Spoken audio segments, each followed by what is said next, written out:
be there, constantly involved in my kids' lives. Mm-hmm. And that's the choice that I made because that's not what I got. Like,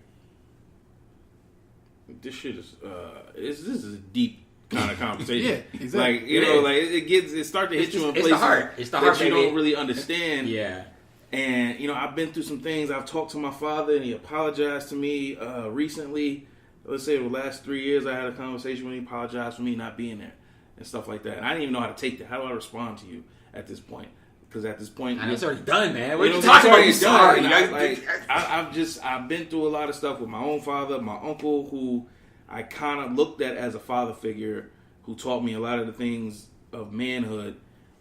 Passed away in earlier this year, and it's a touchy situation for me because with all of that going on, I'm also struggling to figure out I don't want to be that.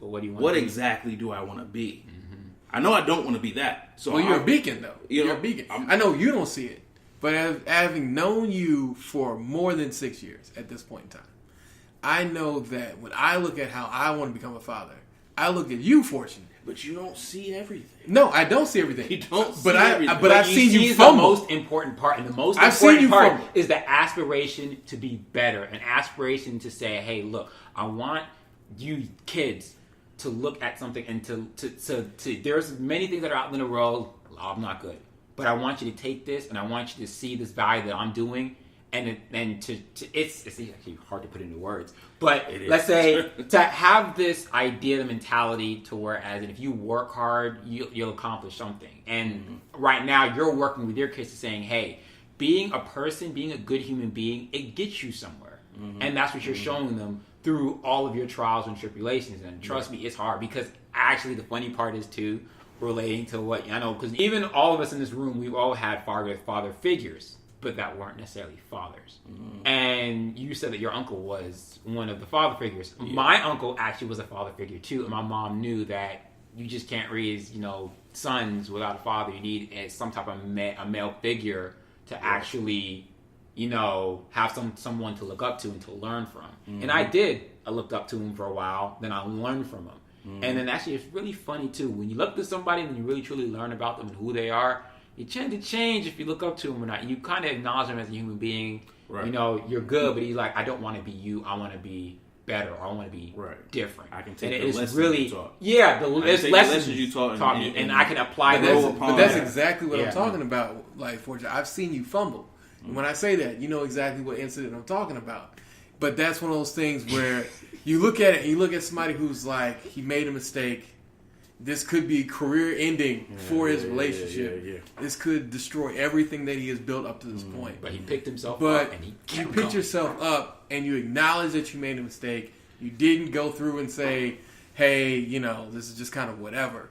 You said, look, I'm going to go back to the baseboard. Like, what brought me to this place in the first place? How do I learn from all of that? How do I get up from there? And how do I keep it going? Because that's the bigger thing, is if you're just kind of doing whatever, it don't really matter. But if you're not, and you just kind of fuck it, it is what it is, it ain't what it ain't, I don't care, then it ends up like it ends up. You never want to do that. I mean, I look back, and I always said to myself, I'm going to be the type of father that's there for my children, and through my action or lack of action, there will be a lesson, because lack of action could be a lesson. Everything is a lesson. So the more time you spend, the more lessons they can pick up. Yeah. But you can't force them. They're going to pick up what they pick up, how they pick it up, and when they're ready to pick it up. Unfortunately, that's one of the hardest things to learn as a parent, that you can't force your child to be anybody but who they're going to be, no matter how hard you work on them, no matter how you set them up, no matter how much energy you put into them. They're only going to be who they supposed to be. Who they're supposed to be. Yeah. Mm-hmm. And what you're going to show them is options of things that they can become, or ways that they can act, and they're going to have to make their own decisions as to, he said always have manners and stuff like that, and I don't think I'm going to do that right now. I'm going to do something different. And then 2 years later, I think he was right, and I'm going to go back the other way. But they could just say, I'm just keep doing this and go to jail. It's all up to them and how they... Fuck you, officer. You know what I'm saying? It's how they develop. So all you can do is show them, and the only way you can do that is by being there. So being the example too. Being the example, being there. And I don't know, man. I didn't think this conversation was gonna go this way, and I'm thinking about some things I never thought I was gonna think about. But that's good because I wanted this to touch you. I wanted this to be a real, actual conversation, not just some stuff where we just throw things across and it's just light little platitude here, light little affirmation there. Right. Everyday black men everywhere. No, and that's another thing. Going all the way back to the beginning with the perception.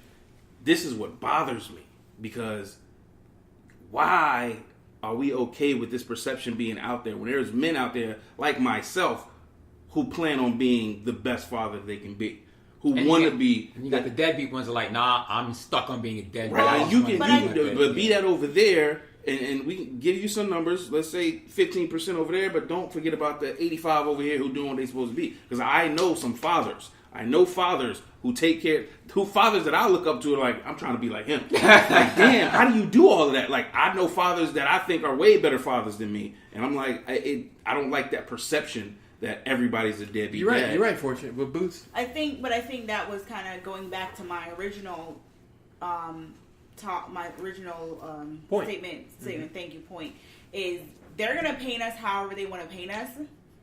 It's up to us, and hopefully we'll have, a large viewership of people who can realize that, the media is going to portray things however they want to, whatever kind of fits their narrative at the time or whatever. We know better, and that's what's important. I think it's up to people to just know better. Yes, there are going to be fathers who don't, and let's not even use the word deadbeat. They're not showing up in the way that we want them to, whether it's financially or whether they physically can't, or whether they they can't because they're in jail or they're just not around for whatever reason, right? That doesn't, let's not even use the word deadbeat. They're not around for whatever reason. There's gonna always be that. There's moms. I know a mother of 6 who's a deadbeat, and I'm using air quotes. Y'all can't see me. But no one talks about that person's a deadbeat. There's no child support in order. There's no bad, there is negative connotation, but it's not the way that you are if it was a man who was showing the same kind of behavior. Exactly. So what's the reason for that though? Yes. What's the reason for that, Stylist? What is the reason? Narrative. What is the reason? Well, what's the reason for that? Well, the reason is because it's usually the man who's away and not taking care of his family, So, but that's the problem. Yeah. The fact that you're saying it's usually the man who's away and not taking care of his family. Though. That means when it's that situation, I'm not saying like everyone is always doing it. But I think it's more difficult for the woman to be away and not taking care of the family. Realistically, there are families where the grandparent takes care of the family and both of the parents are off. Yeah. But for me, if I get pregnant, the baby's gonna live inside of me. There are situations where the mom doesn't tell the dad about it. I have situations in my family where he didn't know about his son until he was, I think the gentleman I'm speaking of was in his 30s and he had kids of his own. That was a situation where they didn't know. There are situations where it's a casual sex type situation. It's not a relationship. So you don't follow up with everybody that you shot up their club 9 months later to make sure they're pregnant. So if you're a deadbeat dad for that reason, you didn't know. Yeah. Well, and for whatever reason, the mom didn't make sure you knew. That's a whole another situation. But it is more likely for a man to be absentee for biological reasons. But you saying it's more likely for a man to be absentee is the narrative that they're painting. Especially when you're thinking of like a black man. It is narratives, and it's the stereotype though. But I mean, that's how it is that's how it is a lot of times though. I know there's situations where women they're not taking care of their kids though, but usually a lot of times you have to kind of think of one though. Like everyone we know somebody who has like 9 kids or a bunch of kids, guys who are not taking care of their stuff though. I'm not saying that. Okay, that's no, but that's kind of my point too. Is like we do have people promoting this stereotype. That's the like, problem. It's like we have to hold them accountable. Like, look, we do. We're doing all this stuff. But there are multiple ways to hold people accountable. Yeah. You got to call them out saying, hey, you're doing something wrong. Mm-hmm. But again, on the other side, too, we got to show women represent. Women, we got to show them represent, but women, too, are also allowing the situation to happen. Like, one time you're like, okay, pass. But 2, 3, 4, why are you falling for the same guy that doesn't have anything going for himself, and you keep at this and keep making babies? It's like, at what point is there an end? And then, who's taking care of the babies? Ultimately, the taxpayer, because the taxpayer has to pay for this. Because if you don't fund that child, what are they going to get into? More likely they get into mischief. But even then, the mischief is still high because there is a figure that is missing. And honestly, to tell you the truth, a good figure is missing because the mom is not necessarily a good figure either if she's allowing the situation to keep happening over again. And then, of course, then the guy's the man not being there, not being a man, so he's also contributing to a negative situation. But you do have children that do come out of there wonderful people because they're inspired, saying, I hated the way that I felt in this situation. I will never do this again. And then they actually go out there and inspire others to do better. So, again, in misery, there is good. Sometimes. It just sucked, though. But it does. But that takes an extraordinary person to go through that and to do that. But not everybody's extraordinary, as you were saying. People have breaking points, and other people have very low breaking points. One second. Stylish, go ahead. Finish out your point because I feel like anyway, you I didn't. Well, yeah, I didn't really want to turn this into a blame game. Where it's like, okay, men is not doing what they're supposed to. Women are not supposed to doing what they're supposed to do. But like, I guess all I'm saying was just that. I mean, I know the stereotype that sucks out there that men, black men are deadbeats, though, but you believe some of it? No, I don't. I don't say I believe it though. I mean, there are some men that are, and some men that aren't though. But it's sometimes stereotypes exist for a certain reason. Sometimes, Right. Okay, no. That's totally true. Yeah. So, what is the reason why this black stereotype, when it comes to deadbeat dads and generally black people, when you see a black man deadbeat dad, like why is that stereotype out there? Why do you think it's out there? I mean, great question, Ryder. Just like just like you guys were saying before, it is kind of a media thing though. It's very, I don't know. It probably definitely goes further back than what we're talking about right now though. But it's a very popular stereotype to put on black man.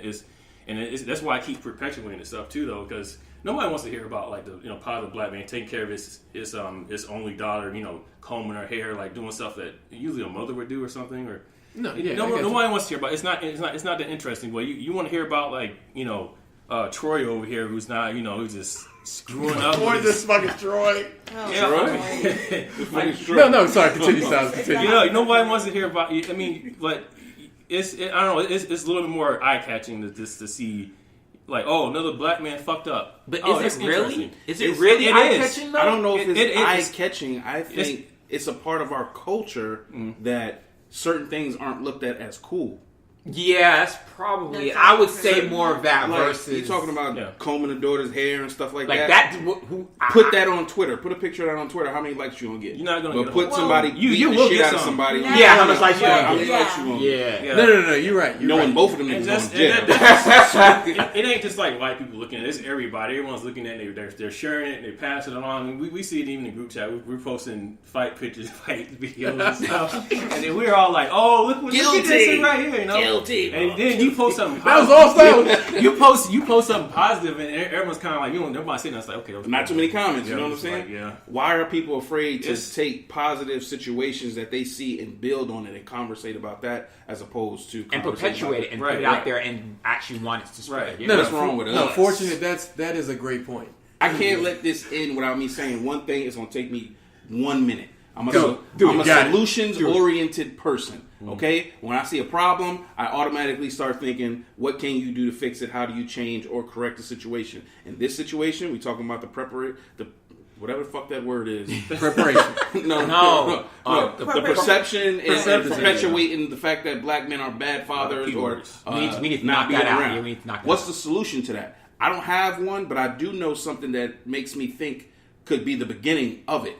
I don't even know the name of the show, but it's on BET. It's like Black Love or something like that. And they show relationships between Black Love. That's the type of thing that we should be perpetuating. We should be supporting. And I'm not saying that's going to be the answer, but it's the beginning of something. And I wanted to put that out there to get anybody listening to start spinning heads, thinking about, okay, that's one positive representation of family values that we have.